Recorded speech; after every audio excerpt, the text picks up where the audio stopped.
Hi everyone, my name is Sriram Gokul. Currently, I am pursuing my BTech second year in Banariman Institute of Technology, and I am from Tamil Nadu. In this video, I am going to share about how I maintained 161 longest streak in the next wave. வணக்கம். இப்போ நீங்கள் பார்த்தீங்கன்னா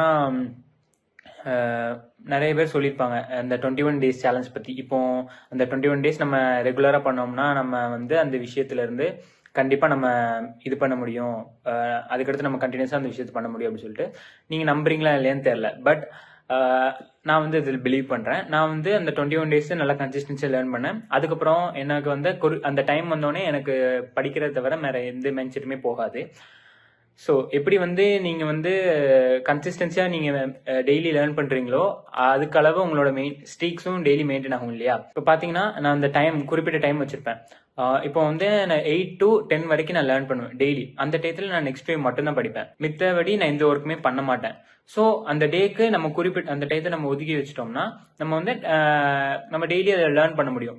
so அப்படி வந்து நான் 161 days என்னோட challenge வந்து நான் அப்படி பண்ணிட்டு இருந்தேன். ஸோ நீங்கள் வந்து கன்சிஸ்டன்சியை விடாமல் நீங்கள் ஒரு ஒர்க் பண்ணுறீங்கன்னா you can achieve your goal அப்படின்னு நான் நம்புகிறேன். இப்போ வந்து நம்மளுக்கு ஒரு சில நாள் படிக்கிறதுக்கு இன்ட்ரெஸ்ட் இருக்காது, எனக்கும் இருந்ததில்லை.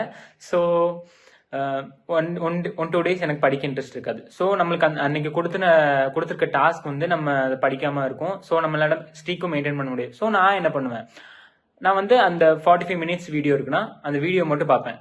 பிகாஸ் வேற வழி இல்லை. அந்த வீடியோஸ் மட்டும் பார்த்துட்டு ஸோ அந்த ஷீட்லாம் இருக்கும், அதை வந்து நான் ஓப்பன் பண்ண மாட்டேன். அதே மாதிரி அந்த அசைன்மெண்ட் நான் படிக்க மாட்டேன் இந்த நாளில். அடுத்த நாளில் நான் அந்த தனியாக அதுக்குன்னு ஒரு ஷெட்யூல் போட்டு அந்த டயத்தில் நான் அதை படிப்பேன். அண்ட் அந்த நாளில் இருக்க ஒர்க்கும் நான் பார்த்துருவேன். இந்த மாதிரி தான் நான் வந்து என்னோட ஸ்ட்ரீக்ஸ் வந்து நான் மெயின்டைன் பண்ணேன். சப்போஸ் நம்மளுக்கு ஒரு சில டேஸில் மெயின்டைன் பண்ண முடியலன்னா அந்த நம்மளுக்கு கொடுத்துருக்க வந்து ஃப்ரீஸ் ஆப்ஷன் யூஸ் பண்ணி அந்த நான் ஸ்ட்ரீக்கை ஹோல்ட் பண்ணிப்பேன். அடுத்து நான் லேர்ன் பண்ணிப்பேன். இந்த மாதிரி தான் என்னோட ஜேர்னி வந்து நெக்ஸ்ட் இதில் போயிட்டு இருந்துச்சு. அண்ட் இதில் வந்து நான் என்ன ஸ்கில் வந்து லேர்ன் பண்ணேன்னா சி ப்ரோக்ராமிங் தான் கொஞ்சம் லேர்ன் பண்ணேன்.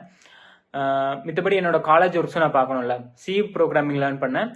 அதுக்குன்னு குறிப்பிட்ட டைம் ஒதுக்கி வச்சு தான் லேர்ன் பண்ணேன். அந்த 2 hours நான் 1 hour படிச்சேன்னா ஒரு 30 minutes இல்லைன்னா 20 minutes நான் வந்து சி லேர்ன் பண்ணதுக்கு நான் யூஸ் பண்ணேன்.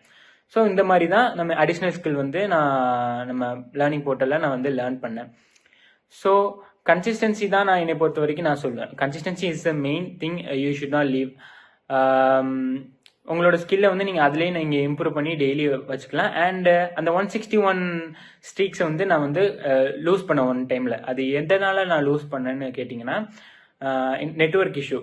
அண்ட் நான் ஒன் டே ட்ராவல் பண்ணிட்டு இருக்கும்போது எனக்கு வந்து அந்த டைமில் வந்து ஐ ஃபோர்கட் பண்ணிட்டேன். அப்புறம் ஒரு 11:30 to 12 தான் எனக்கு ஞாபகம் வருது, இன்னைக்கு நம்ம படிக்கல அப்படின்னு சொல்லிட்டு. ஸோ எனக்கு வந்து நெட்வொர்க்கும் டவுன் ஆயிடுச்சு, என்னால் நெட்டும் யூஸ் பண்ண முடியல. ஸோ என்னோட ஸ்ட்ரீக்கை நான் ஃப்ரீஸ் பண்ண முடியல, எதுவுமே பண்ண முடியல. ஸோ அதுக்கடுத்து என்னோட ஸ்ட்ரீக் போயிடுச்சு.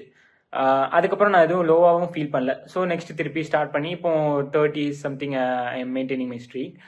ஸோ நீங்கள் ஸ்ட்ரீக்ஸில் கான்சன்ட்ரேட் பண்ணாமல் ஸ்டடீஸ்லையும் கான்சன்ட்ரேட் பண்ணீங்கன்னா ரெண்டும் நீங்கள் கன்ஃபார்மாக அச்சீவ் பண்ண முடியும்னு நான் நினைக்கிறேன். ஸோ தேங்க்ஸ் ஃபார் வாட்சிங் மை வீடியோ.